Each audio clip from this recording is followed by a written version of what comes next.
안녕하십니까. 부동산 실무법 과학생입니다. 자, 오늘은 51페이지 제5절 비용부담에 대해서 우리가 들어가야 되겠죠. 우리가 이제 뭡니까? 여기 한번 보죠. 자, 우리가 첫 번째 뭘 봐야 된다고 그랬어요? 일단 관할이죠. 관할에 대해서 우리가 봐야 되고요. 두 번째 이제 신청인에 대해서 봐야 되고, 세 번째 신청 방식이 있죠. 신청 방법. 자, 네 번째 뭡니까? 심리 및 재판에 대해서. 자, 다섯 번째 뭐예요? 불법에 대해서 우리가 봐야죠. 불법에 대해서 우리가 봐야 되고. 자, 그 다음에 이제 여섯 번째인가요? 여섯 번째는 비용 부담에 대해서 우리가 봐야죠. 비용 부담. 자, 우리가 이제 비송사건 절차와 관련돼서 특히 강론 파트에서 우리가 일하면 뭡니까? 머릿속에 관할이라고 우리가 봐야 돼요. 관할. 그 다음에 신청인, 그 다음에 세 번째 신청 방법, 심리 및 재판, 그 다음에 다섯 번째 불법, 그 다음에 비용 부담에 대해서. 그러니까 이런 측면에서 우리가 목차를 구성해 나가야 됩니다. 그래서 목차를 구성해 나가야 되고, 이거는 이제 무조건 의무적입니다. 무조건 우리가 외워둬야 돼요. 외워두셔야 된다는 걸 기억해 두고, 그래서 여섯 번째 비용 부담과 관련돼서 기타와 관련돼서 비용 부담이 되겠죠. 자, 제5절 비용 부담과 관련돼서 우리 24조와 관련돼서 비용 부담 이렇게 나와 있죠. 재판전의 절차와 재판전의 고지 비용은 특히 부담할 자를 정할 경우를 제하고 사건의 신청인 부담으로 한다. 그러나 검사가 신청한 경우 국가의 부담으로 한다. 그래서 이제 52페이지에 넘어가면 자, 비용 부담자가 있어요. 비용 부담자. 자, 비용 부담자 이렇게 나왔을 때 비용 부담과 관련돼서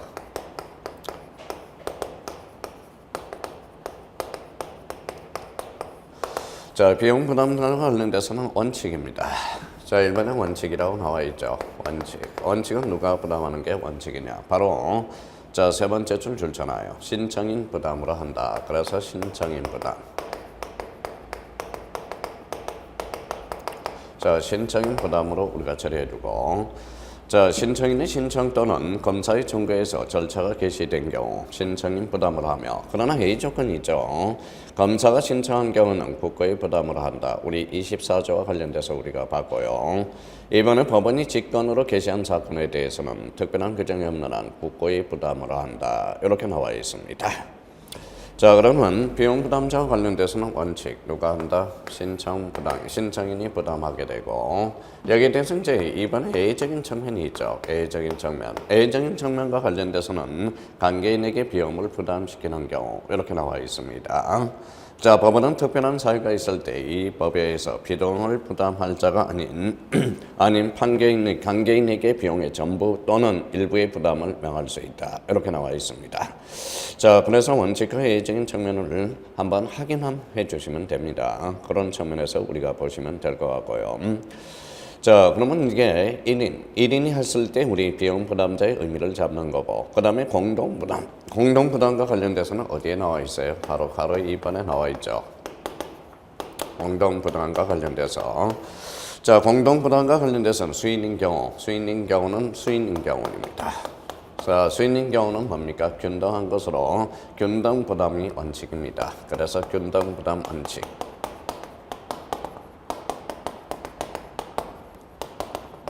자, 균등부담 원칙을 우리가 밑줄을 다 끊어놓고요. 자, 사정에 따라서 부담을 연대하여 부담하게 하거나 다른 방법으로 부담액을 정할 수 있다. 그렇게 나와 있습니다. 그래서 공동부담, 수인인 경우는 무슨 부담이다? 바로 균등부담이다. 만약에 우리가 강론 파트에 이제 수업을 들어가실 때 비용 부담과 관련돼서 뭐예요? 원칙은 뭡니까? 비용 부담자와 관련돼서 원칙, 신청인 부담, 예적 측면으로서 관계인이 있을 때 관계인에게 부담시킬 수 있다라는 논리가 성립이 되고요. 자, 그 다음에 공동부담과 관련돼서 수인은 뭐예요? 균등부담이 원칙이다. 이렇게 이제 의미를 잡아두시면 되겠습니다. 자, 우리가 이제 질문이 하나 들어왔습니다. 제가 좀 미쳤었나 봐요. 나름대로 답변은 그렇게 달아드렸고요. 우리가 이제 제한능력자와 관련돼서 제한능력자와 관련돼서는 대표적으로 뭐가 있어요? 자, 미성년자가 있죠. 대표적으로 이제 미성년자라는 게 있고요. 미성년자가 있고, 그 다음에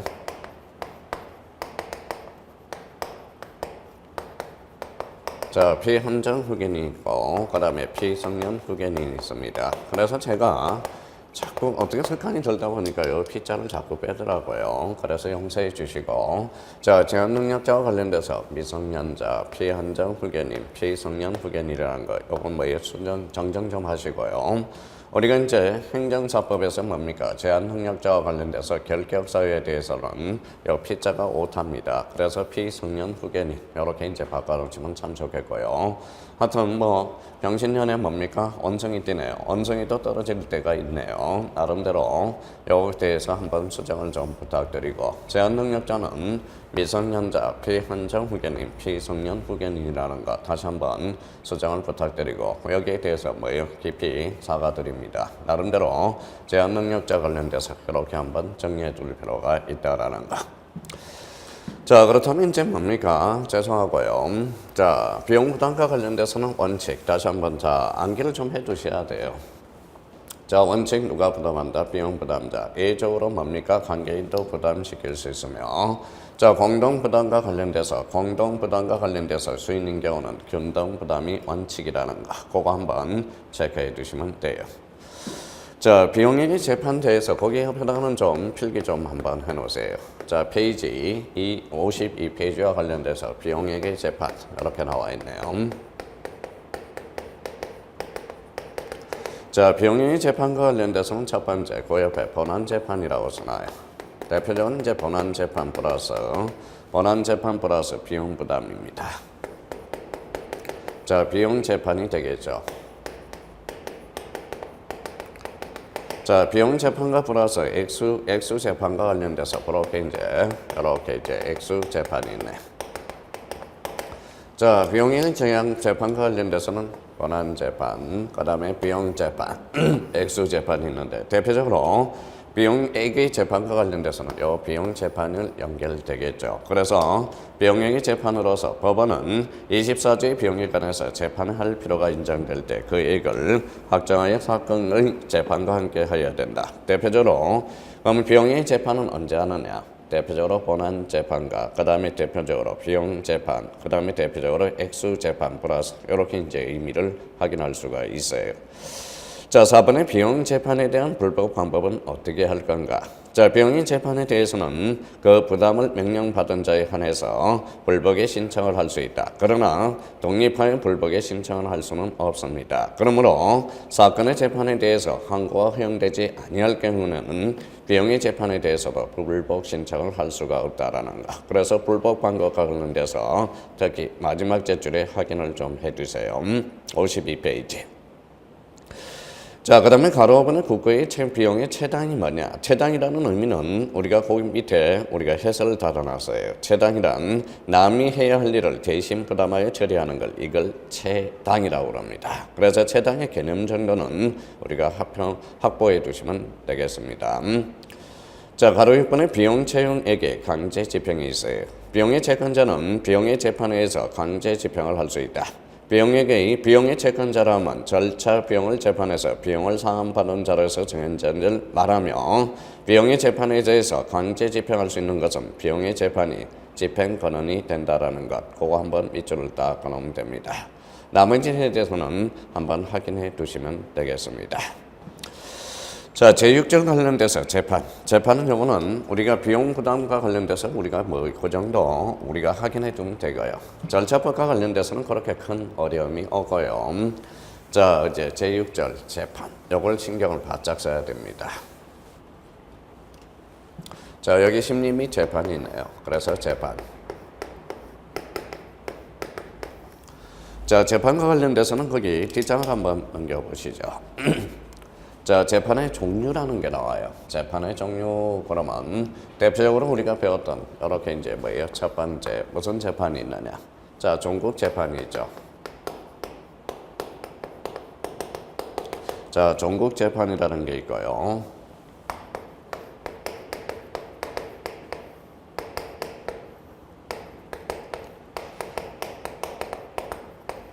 자, 전국재판과 절차지 재판이 있습니다. 전국재판이라는 것은 요 정자가 맞을 정자죠. 그러면 전국재판이라는 것은 결론적으로 재판을 뭐다 종결시키기 위한 재판이 전국재판이 되겠고요.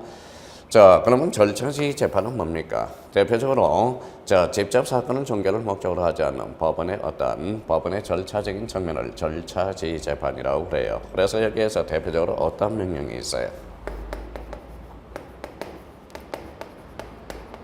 자, 보정명령이 있어요. 보정이라는 것은 뭡니까? 대표적으로 자, 보정과 정정을 합쳐서 이렇게 보정이라는 의미를 써주게 되죠. 그래서 대표적으로 보정명령 이렇게 나온 것은 절차지휘 재판이 되겠고요. 그래서 전국재판이 뭐냐? 전국재판이라는 개념, 결론적으로 법원이 비송 사건을 종결하기 위해서 재판을 말하며 채권자 대의권의 행사 허가 사건에 대한 1심 법원의 허가 결정, 이거는 우리 채권자 대의권과 관련돼서는 이미 기출이 됐습니다. 그래서 대표적으로 전국재판의 개념과 절차지휘 재판의 개념 정도만 우리가 확보해 두시면 될 것 같아요. 절차지휘 재판은 직접 사건의 종결을 목적으로 하지 않는 법원의 처분, 이게 바로 대표적인 우리 보정명령이 대표적인 A가 되겠고요. 자, 이번에 본안 전 재판과 본안의 재판이 있어요. 본안은 전 재판이라는 것은 우리가 뭡니까? 대표적으로 본안 전이라는 것은 재신청 요건을 결의하거나 보정을 명할 때 이에 응하지 아니한 것 같이 신청 요건 불비를 이유로 부적법 각하라는 의미가 있죠. 그래서 각하라는 것은 뭡니까? 지난번에도 이야기했던 게 각하가 뭐예요? 자, 각하라는 것은 대표적으로 문전박대라고 그랬어요. 문전박대, 똑똑똑 두드립니다.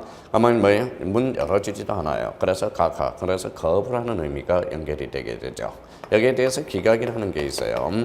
자, 기각 결정은 뭡니까? 대표적으로 똑똑똑 두드렸는데 일단 문은 열어줬어요. 그럼 뭐예요? 우리 당사자가 아니네, 나가, 이게 바로 기각입니다. 여기에 대해서 무슨 결정이죠? 대표적으로 인용 결정이라는 게 있네요. 똑똑 두드리니까 뭐다 살펴주는 게 대표적인 인용 결정이 되겠죠. 그래서 각하, 문전박대, 기각, 그 다음에 이제 인용. 그래서 각하 처분이라는 의미를 우리가 확인해 두시면 되고요. 자, 각하라는 것은 우리가 흔히 일반화됐죠. 나름대로. 우리 노무현 대통령 때문에 각하 결정, 여기에 대해서는 헌법재판소의 탄핵 심판이 됐을 때, 왜요? 대표적으로 이제 각하 처분이 됐죠. 나름대로 각하, 기각, 인용이라는 의미가 연결이 되기 시작합니다. 자, 우리가 이제 상식적으로 한번 알아둔 게 하나가 있어요. 대표적으로 우리가 이제 뭐예요? 우리가 전이라는 게 있어요. 전. 자, 우리가 전이라는 게 있고요. 대표적으로 당이라는 게 있어요. 전.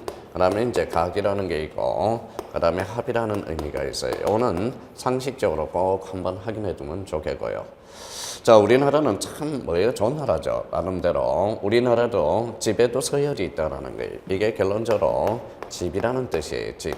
한자로 쓰게 되면 우리나라 집에는 서열이 있다라는 거예요. 그래서 우리가 집전이라는 집전, 집당, 그 다음에 집각, 그래서 집합이라는 의미가 연결되기 시작해요. 그래서 우리가 뭐예요? 조선시대 왕을 뭐라고 그래요? 전하라는 말을 써주게 되죠. 전하. 그 다음에 이제 당하. 그 다음에 각하. 각하라는 것은 뭐예요? 남바쓰리가 되는 거죠.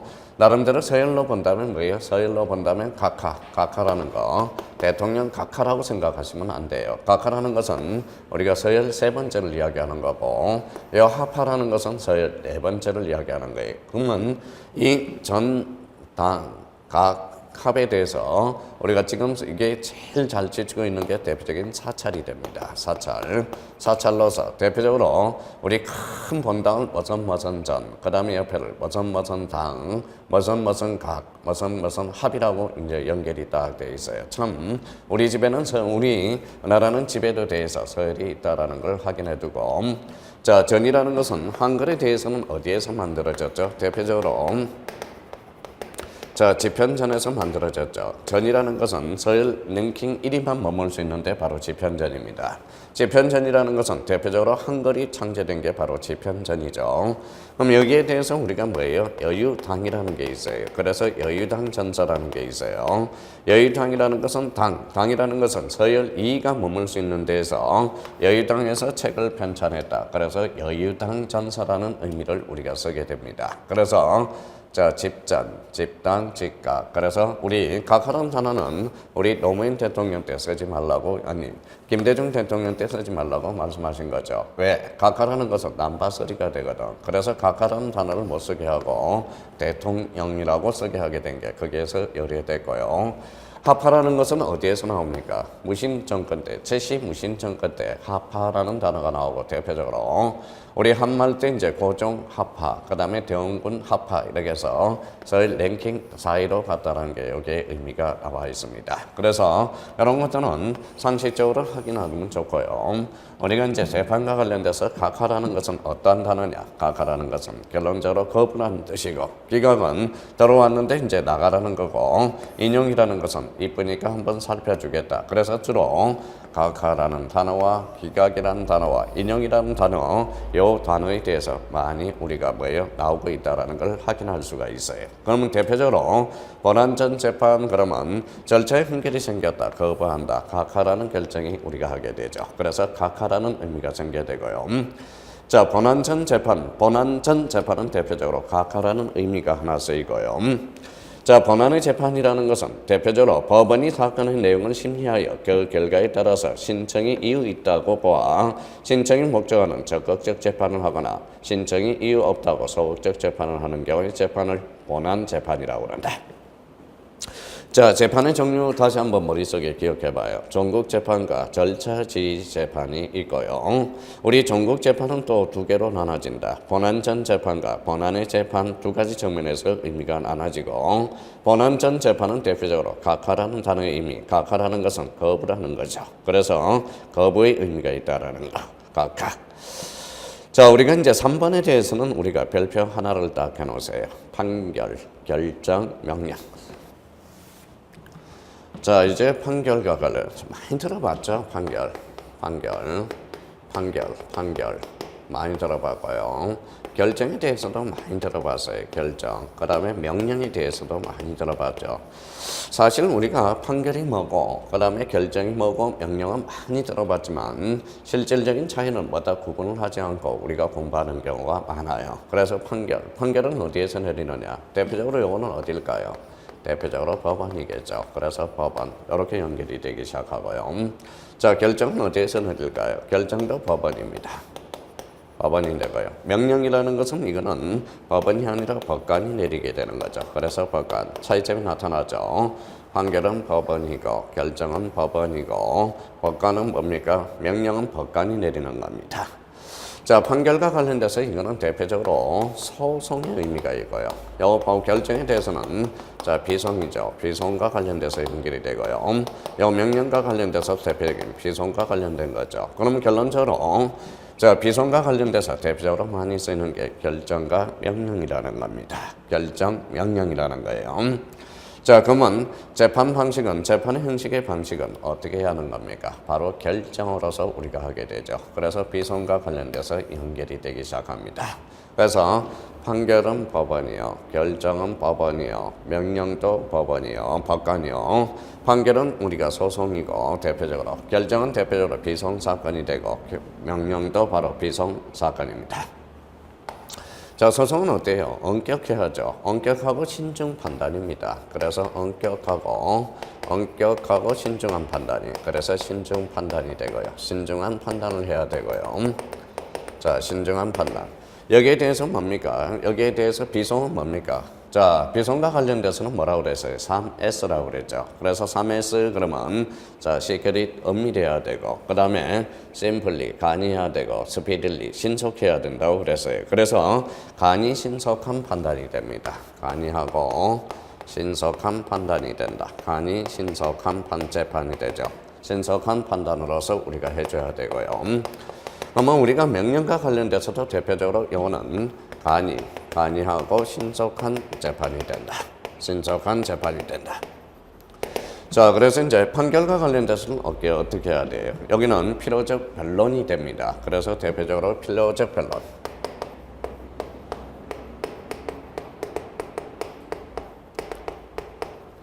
자, 여기에 대해서 결정은 뭡니까? 이거는 임의적 변론이 되죠. 그래서 임의적 변론. 이것도 대표적으로 임의적 변론이 됩니다. 그래서 임의적 변론이 되고요. 자, 판결과 관련돼서는 뭡니까? 대표적으로 1심에서 2심을 간 걸 항소라고 그래요.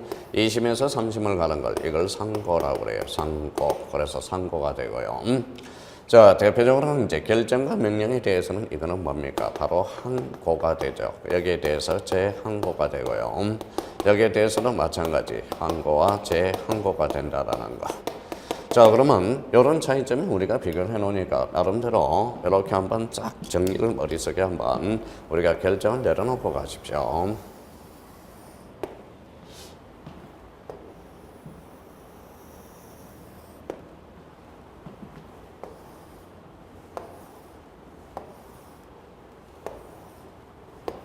자, 이렇게 이제 한번 숙제하고 가자고요. 자, 판결이 뭐예요? 판결은 어디에서? 예. 법원에서 하고요. 결정은 법원이요. 명령은 어디에서 해요? 법관. 좋습니다. 판결은 어디에 소송이고 결정은 비송이고 명령도 비송이 됩니다. 판결은 뭡니까? 엄격하고 신중해야 되겠죠. 그래서 엄격하고 신중한 판단이 되고요. 여기는 이제 3회서로서 간이주의, 바로 신속, 스피들리 해야 되겠죠. 그 다음에 여기도 간이하고 신속한 재판이 돼야 된다. 자, 여기에 대해서 우리가 신속한 판단이 돼야 되겠죠. 여기에서 이제 판단, 이렇게 이제 연결이 되고요. 자, 재판의 종류니까 재판해도 되는데 일단은 자, 구색을 맞춰야 되니까 판단. 여기는 필요적 변론, 여기는 뭐예요? 임의적 변론, 여기는 임의적 변론. 항소, 상고, 그 다음에 여기는 항고, 재항고, 항고, 재항고. 만약에 재판의 종류에 대해서 간단하게 설명하라 이렇게 나올 수도 있다고. 그러면 문제가 나왔다고 해서 목차를 한번 잡아보자고요.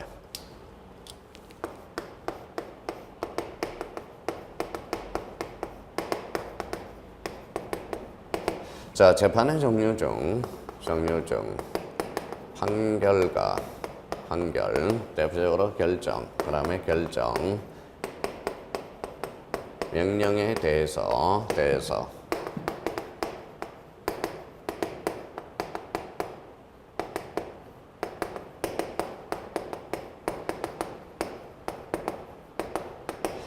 자, 재판의 종류 중 판결, 결정, 명령에 대해서 비교 약소를 하라. 아주 좋은 문제가 나올 수 있죠. 약설 문제 치고. 그러면 어떻게 약소를 할 거예요? 일단은 이런 폼에서는 우리가 중심키가 들어가줘야 돼요.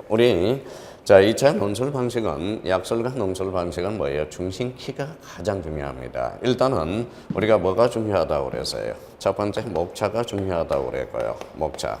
여기에 대해서 목차가 설정되면 가장 중요한 게 우리가 이제 개념의 정확도를 우리가 살펴주고, 그 다음에 여기에 대해서 중심키를 잡아주는 거, 중심 단어를 잡아줘야 돼. 중심키를 우리가 잡아 들어가야 되겠죠.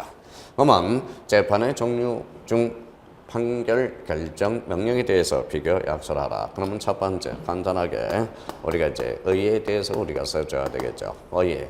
그러면 의의에 대해서 첫 번째 판결이 무엇이라 하며 판결. 자, 판결의 종류. 자, 그 다음 두 번째, 결정이 무엇이나 하며, 그 다음에 세 번째, 명령이 무엇인가라는 걸 우리가 적어줘야 되고요. 서러운 부분에 대해서. 자, 두 번째는 이제 명령과 이제 명령. 자, 판결.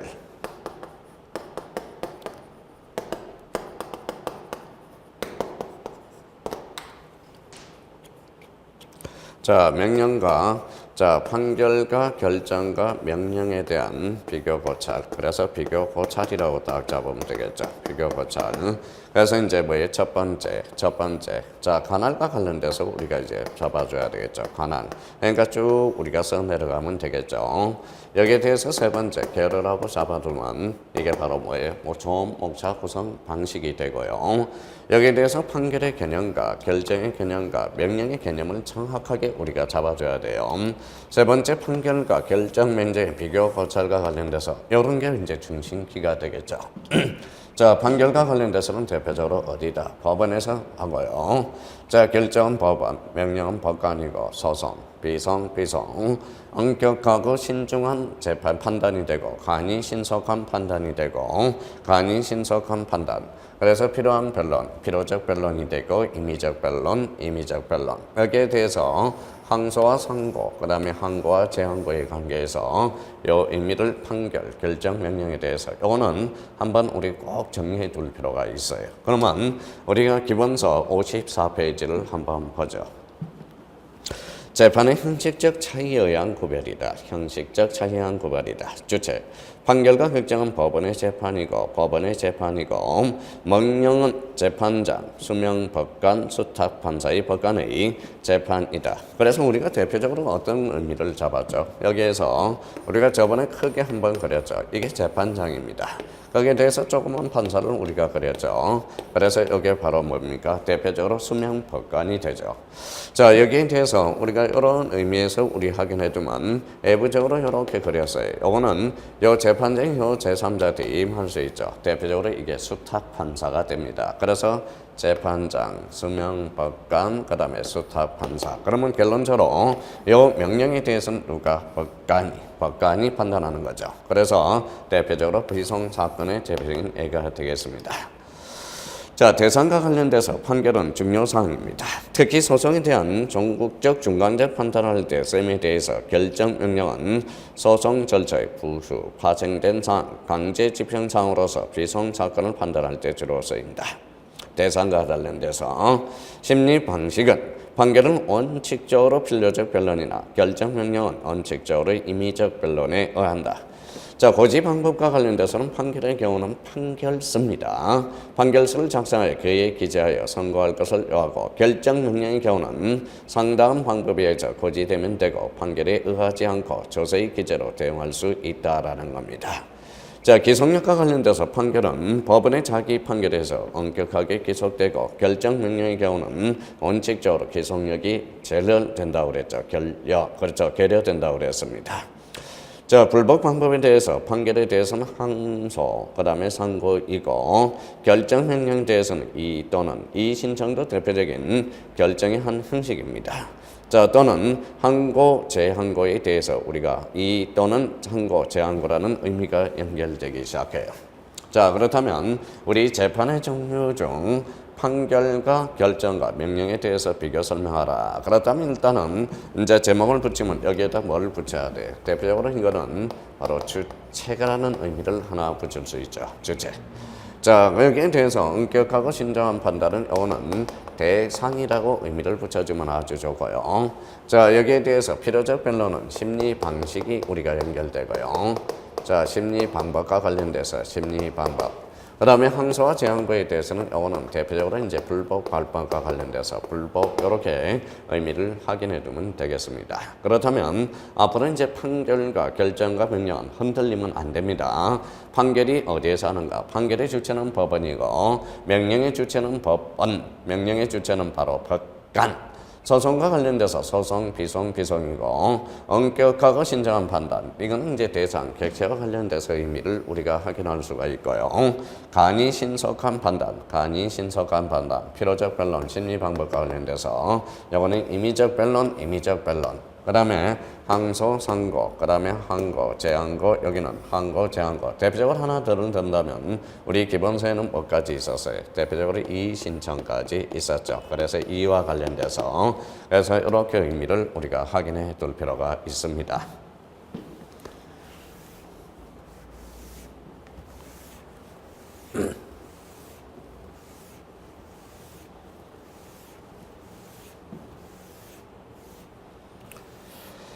자, 그렇다면 이제 다시 한번 싹 지웠어요.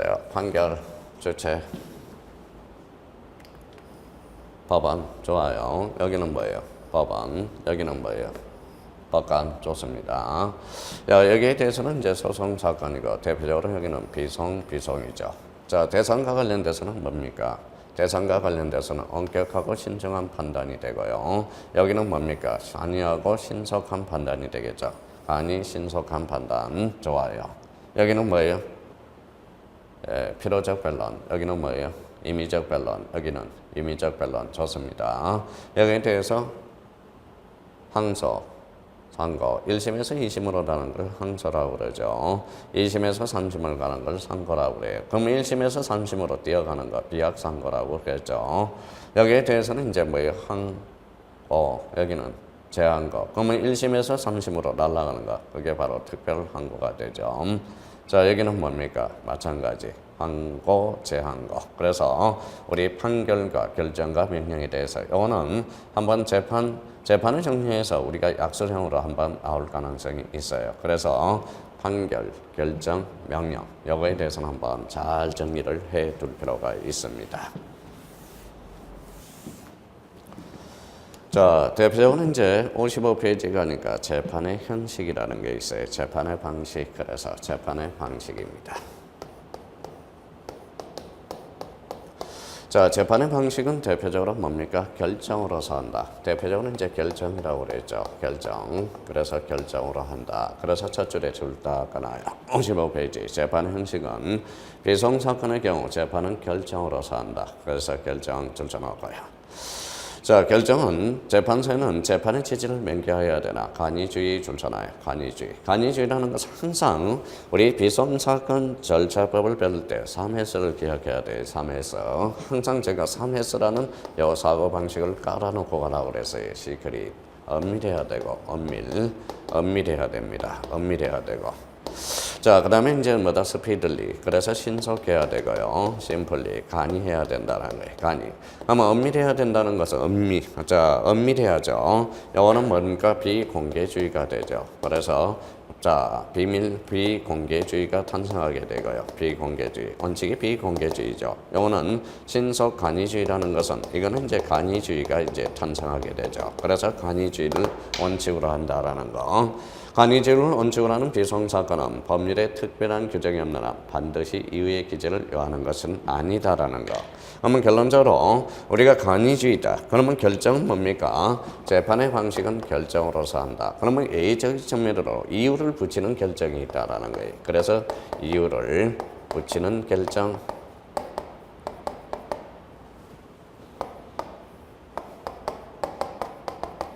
경우가 있다라는 거예요. 여기에 대해서는 우리가 좀 암기를 해줘야 됩니다. 여기는 반드시 암기를 좀 부탁합니다.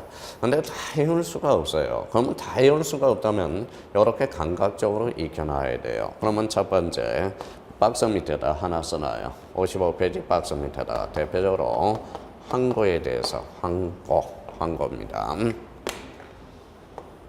항고. 자, 두 번째입니다.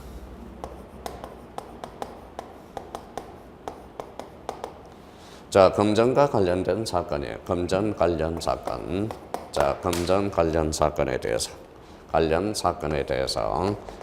관련 사건에 대해서는 이유를 붙여야 된다.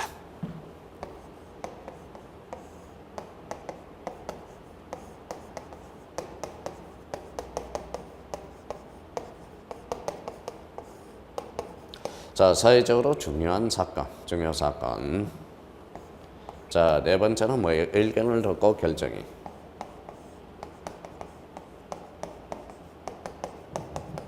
자, 의견을 듣고 자, 이루어진 경우. 의견을 듣고 결정이 이루어진 경우.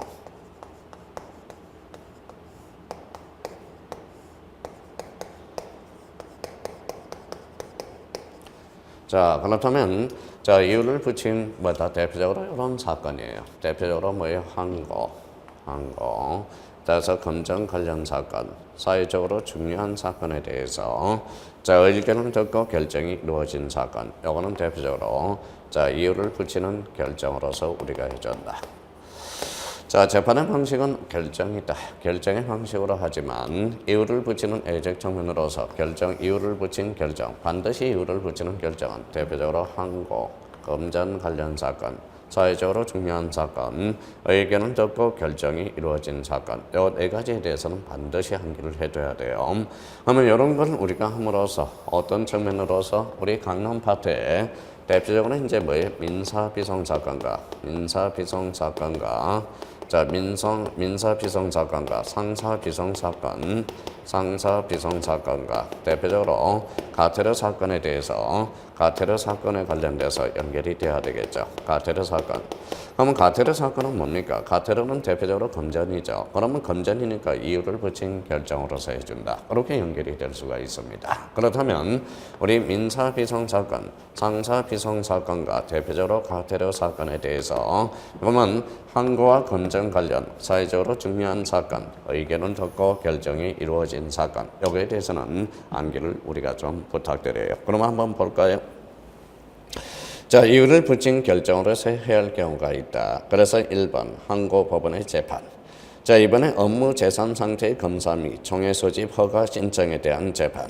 자, 직무대행자의 선임의 재판, 주식의 액면 미달 발행의 인가 신청에 대한 재판, 신주 발행 우려로 인해서 신주주가 받을 금액 정감 신청에 대한 재판, 회사의 해산을 명하는 재판. 이거는 사회적으로 중요한 사건이죠. 합병 회사의 채무 부담 부분 결정의 재판, 지분 압류 채권자의 보전 청구에 대한 재판, 유한회사 합병 인가 신청에 대한 재판, 사채권자의 이익기간 연장 신청에 대한 재판, 천산인의 변제 허가 신청에 대한 재판, 그 다음에 가테르 재판. 여기에서 우리가 꼭 확인해 둘 거 1번, 2번, 그 다음에 직무대행자 3번, 4번과 관련돼서 그 다음에 이제 맨 마지막에 11번, 12번 이런 것들은 우리가 계속적으로 확인을 해 둘 필요가 있어요. 그러면 재판의 방식은 뭐예요? 재판의 형식 결정으로 해서 한다. 이유를 붙이는 결정으로서 해야 할 경우가 있다. 그러면 대표적으로 요거와 관련돼서 항고, 검정 관련 사건, 사회적으로 중요한 사건, 의견을 듣고 결정이 이루어진 사건에 대해서 우리가 확인을 해 둘 필요가 있습니다. 그래서 심리 및 재판에서 재판의 방식은 결정으로서 한다. 결정해서 한다. 그러면 이유를 붙인 결정으로서 하는 거, 항고, 검정 관련 사건, 사회적으로 중요한 사건, 의견을 듣고 결정적인 결정이 이루어진 사건에 대해서는 대표적으로 뭐예요? 이유를 붙이는 경우다. 그래서 요거와 관련돼서 재판의 방식 요거에 대해서는 기억을 해 둘 필요가 있어요. 자, 56페이지 3번 재판서의 작성. 요거는 우리 조금 쉬었다 계속적으로 들어가자고요.